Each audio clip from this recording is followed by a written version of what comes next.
OTR Drivers, keep your business rolling and your finances traveling toward a positive financial future. Make TaxesForTruckers.com your partner to handle the money side of things. Started by the daughter of a long-haul driver, TaxesForTruckers.com understands your business and can help you pay less taxes, keep your books, and track your finances, keeping you on the road towards your financial goals. And they're local in the Midwest, but available nationwide. Get started at TaxesForTruckers.com. That's taxes, the number 4, truckers.com.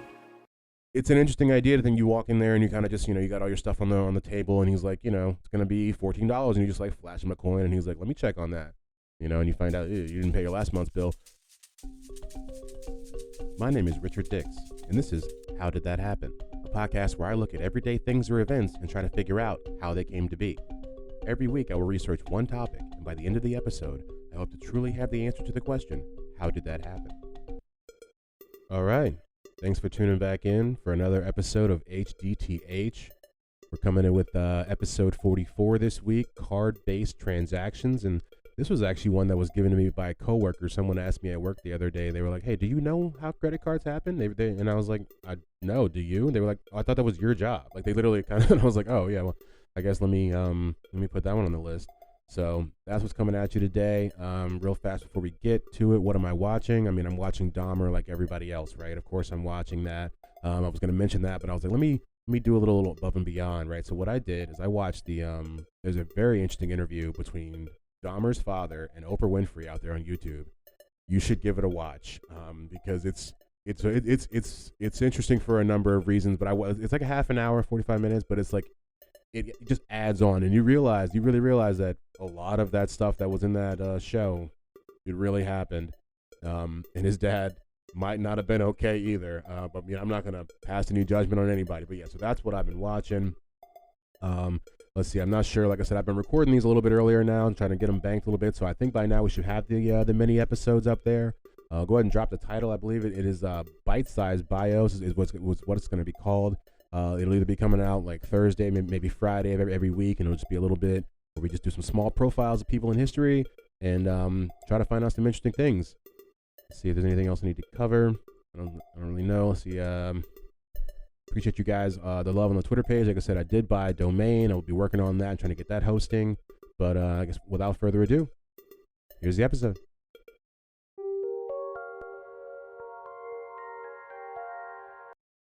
Money lending is one of the world's oldest professions. In fact, some of the earliest written laws in like human history pertain to the idea of lending money or goods. The concept of credit is goods that are traded, but the seller does not immediately receive payment. Instead, the debt is recorded and paid at a later date. So that's the whole idea of credit. Since we're getting into this whole card-based transactions idea. So beginning as far back as 9,000 BC with cattle and camels. Currency took some truly odd shapes, from many things from like shells, bronze, copper, gold and silver nuggets, to Chinese deerskin notes, and then Native Americans had some stringed beads that they would also use as like their form of currency. The concept of using a valueless instrument to represent banking transactions dates back thousands of years to a time when the ancient Mesopotamians used clay tablets to conduct trade with other civilizations. So we're gonna jump to the early modern uses of like card-based transactions, or the first times that's really even mentioned in some in pop culture. So the concept of using a card for purchases was described in 1887 by a man named Edward Bellamy in his utopian novel Looking Backward. And so Bellamy used the term credit card 11 times in this novel, and although this referred to this card that he was referring to was more for spending a citizen's dividend from the government rather than borrowing money, it is like one of the first times that you see it in the zeitgeist that credit cards are becoming a thing, just period. You know what I mean? Like before, there weren't too many mentions of the actual idea of a credit card. Like I said, there's always been the idea of using a valueless instrument for credit, but to actually say this is going to be a credit card, the first time we really see it is in this guy's book.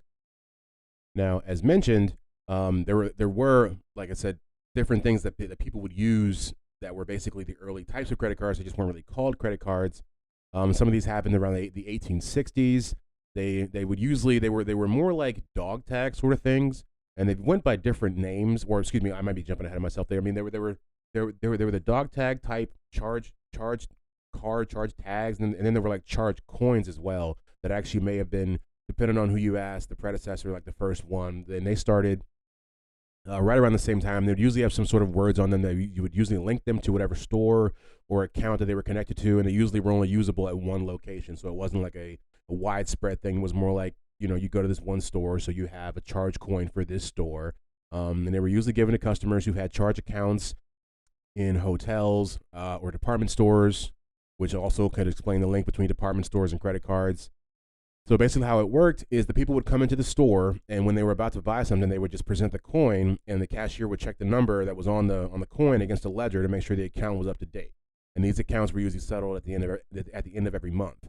So it's an interesting idea to think you walk in there and you kind of just, you got all your stuff on the table, and he's like, it's going to be $14, and you just like flash him a coin, and he's like, let me check on that, and you find out you didn't pay your last month's bill.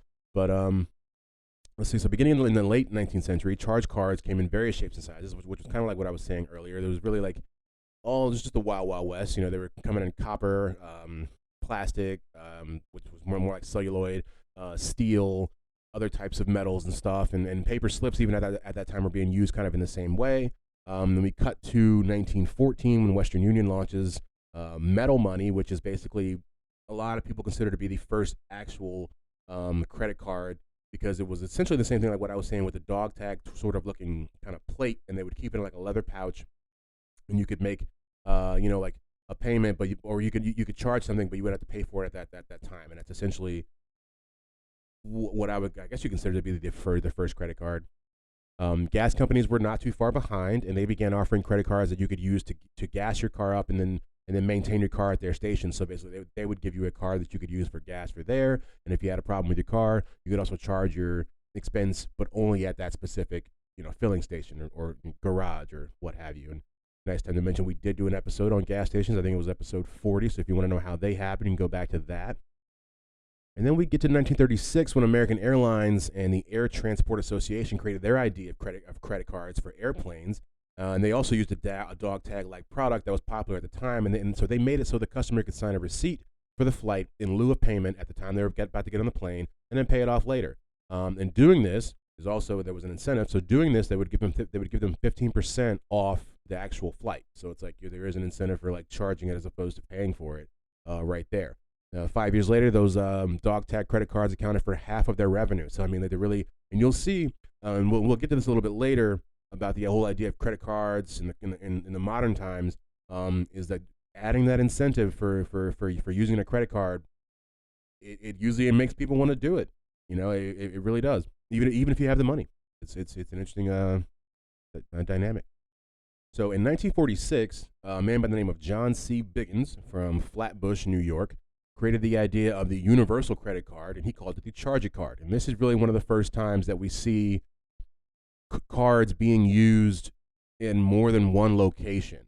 Like I said before, a lot of the early ones were like, you issued one to somebody, and they come back and they can only use it at that specific location. This is the idea, being that when the customer used the card, the business would charge the bank, who would then get the money from the customer. But when it started, it only worked at businesses that were in like a 2-mile radius of the bank itself. But I mean, you got to start somewhere. So that was the first bank to be like, here's a card, and you can go, buy some stuff, but only down the block, and then you don't have to pay for it right now. Doesn't that sound cool? And then later we'll collect that money from you. So that was 1946 with our man John C. Biggin.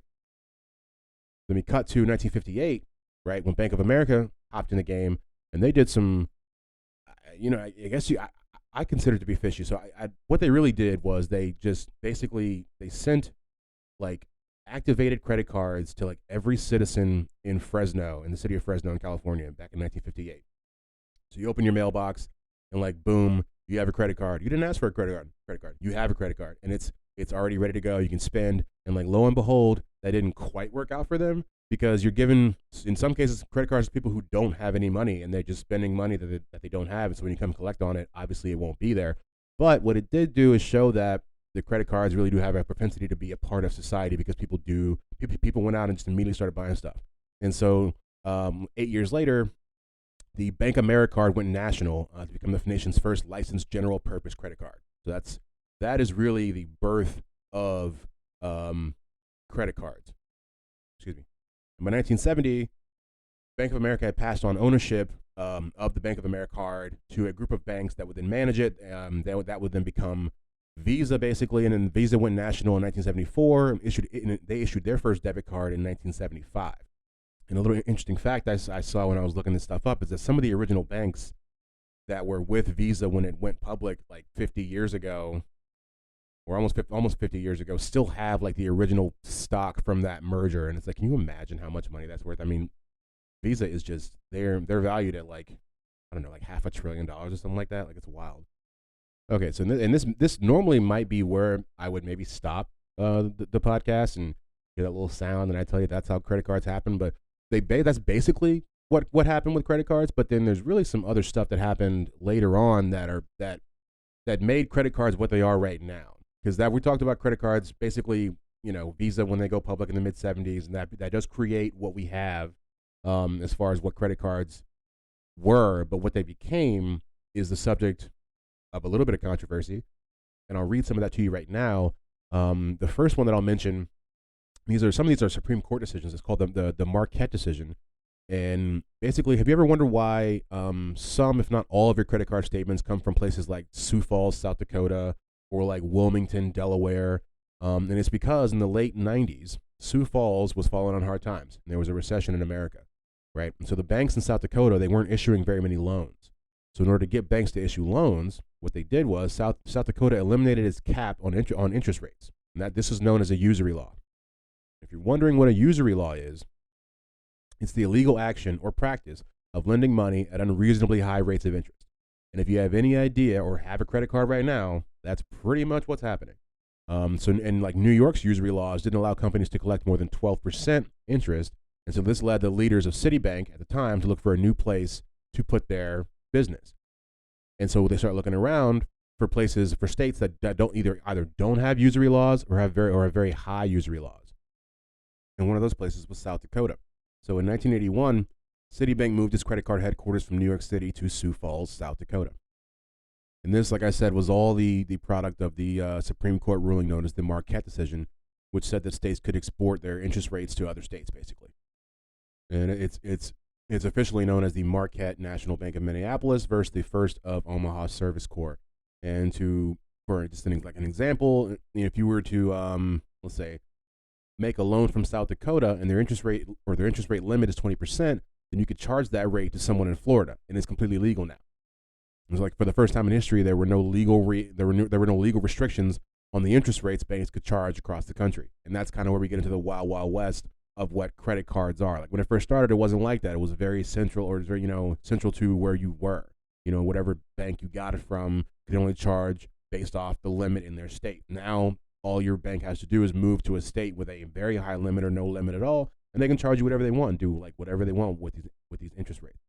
And they call this in the biz, they call it the true lender doctrine. And of course, like I said, from there, all the big banks wanted to get involved, and some people said it was wrong because it allowed institutions to charge higher interest rates to less than qualified individuals. We see that there's another landmark decision for credit cards in the Supreme Court in 1996.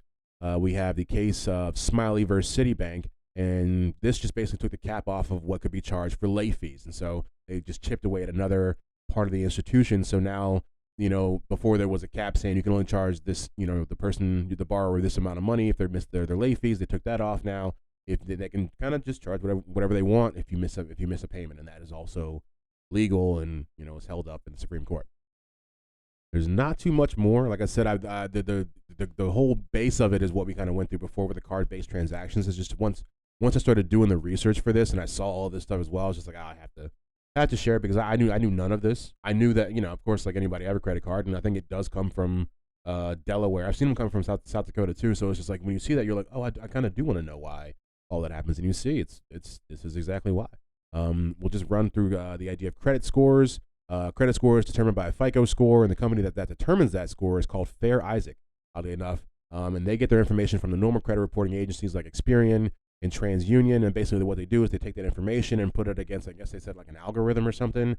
And then that is what then gets you your credit score. So I always thought that it was Experian and TransUnion who were making the credit scores. They're not even the ones that are making the credit scores. They're just collecting information and then giving it to somebody else and then giving you a number back.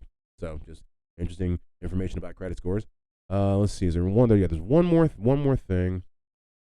I wanted to mention it's a big part of the credit card technology. And we're going to talk about another part in the next couple segments, but this is the last bit before we move on to rounding it up. In the 1960s, the IBM engineer Forrest Perry invents a magnetic strip that's used on credit card and identification badges. And he has this idea of gluing short pieces of magnetic tape to each plastic card, but the glue warped the tape and then made it unusable. You couldn't really either fall off or just kind of make it so you couldn't really swipe it efficiently. So when he returned home, his wife Dorothea was using a flat iron to iron clothes, and when he explained his inability to get the tape to stick to the plastic in a way that would work, she suggested that he use an iron to melt the stripe onto the card. He tried it, and it worked, and that became basically what a very big part of credit cards. Before that, it was the thing where you kind of run the machine over it, and they were, like I said, they were made like dog tags, so the numbers were raised, which also made it easier for theft. Which they still are raised for some of them, but not a lot of the newer ones you see credit cards. But this guy also, fun fact, created barcodes. He's also the reason we have barcodes. So this guy Forrest Perry, there should be a lot more documentaries about him. And that is how card-based transactions happened. And now it's time for the roundup. And we're going to round it up. People have been trading things with no value that are connected to things that have value for at least 10,000 years. Credit cards were being mentioned in futuristic novels as early as the 1800s. The Bank AmeriCard from Bank of America is the first national credit card. It would go on to become Visa. Things I didn't know before, and now I know them. Never heard of these things. What are they? All right, things I didn't know. The first one is pretty interesting. It doesn't have much to do at all with what we're talking about, but that's usually how it happens with these things I didn't know. I'm just looking for stuff, and then I find other stuff. But I find out that in 1920, in 1920, Western Union introduced what's called the Telex network, which was a communication system that would allow users to exchange and print telegraphs using automated machines. And so basically you could, this was like the pioneer for the modern SMS messaging system. And oddly enough, where those the terms THX for thanks and the little less than symbol with the 3 beside it to make a heart, those were all originally used to communicate via telex before we ever had actual text messaging. So I saw that while I was looking this stuff up, and I was like, wow, it's pretty wild. So the second one is there's the chip on your card. Everyone's chipping it these days. The chip on your card, it has a name, and it's called an EMV chip. I'm sure you probably heard that, right? But you're like, what does that even mean? I just thought it was some scientific stuff. Turns out it's just the names of the most standard credit card payment systems out in the world. There's Europay, MasterCard, and Visa. That's what the EMV chip. That's what the EMV and chip stands for. Didn't know that. And let's see, the last one that I'll mention. I saw this on a Frontline documentary that I was watching, and they were talking about how the people in the credit card industry view the people who pay their bills off every month, like completely off, and they say they view them as deadbeats. And the ones that don't are called revolvers. The people who just have revolving credit, so they have names for them. I don't know. It never occurred to me that there would be a nomenclature for all these people out here with their credit card bills.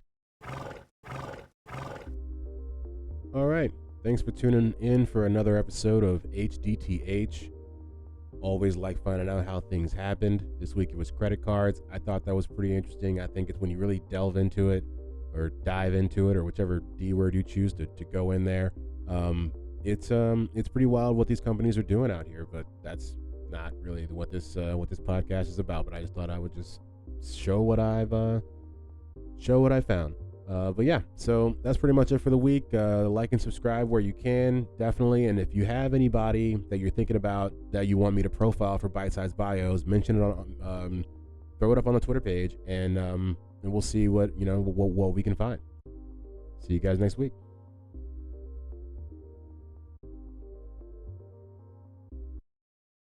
When you download the Baker's app, you have easy access to savings every day. Get the most out of weekly sales and receive personalized coupons to save on your favorite items, all while earning 1 fuel point for every $1 spent. Baker's makes it easy to save while you shop, whether it's in-store or online, so you get the most value out of every trip, every time.